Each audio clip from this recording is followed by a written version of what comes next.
Habang pinagninilayan ko ang mga salita ng Diyos, napagtanto ko na sa panlabas, ang nanay ko ang humahadlang sa akin.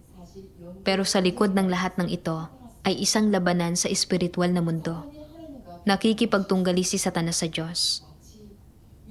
Katulad lang ito noong nawala kay Job ang kanyang ari-arian at mga anak. Nasa likod nito ang panunukso ni Satanas, pero sinusubok din ng Diyos si Job. Gustong makita ng Diyos kung makapaninindigan si Job sa kanyang patutuo sa espiritual na labanang iyon. Sa huli, napagtagumpayan ni Job si Satanas dahil sa kanyang pananalig at pagpapasakop sa Diyos, at nagdala siya ng kaluwalhatian sa Diyos. Ang paghadlang at pagmamanman sa akin ng aking ina ay mga pagpapakana ni Satanas. Ginagamit siya ni Satanas para limitahan ako. Nagsasabi ng masasakit na salita para pahinain ang loob ko.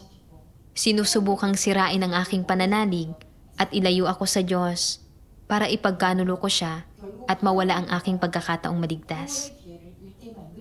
Ang pagkaunawa rito ay nagbigay sa akin ng kaunting pagkilati sa mga pakana ni Satanas.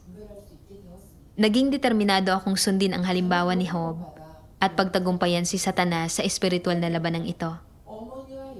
Gaano man ako subukang pigilan ng aking ina at kapatid, hindi ko itatatwa o ipagkakanulo ang Diyos. Amen! Nang makita ng ina ni Kim na hindi siya kayang tinagin ng pagmamahal ng pamilya, nagdala siya ng 11 prayer minister mula sa simbahang Katoliko sa kanilang bahay para subukang ilayo siya sa makapangyarihang Diyos.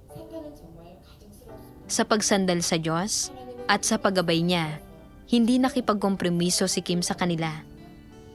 Pagkatapos nito, lumago ang pananalig ni Kim at nagsimula siyang maghanap ng mga pagkakataong dumalo sa mga pagtitipon sa labas ng kanyang bahay.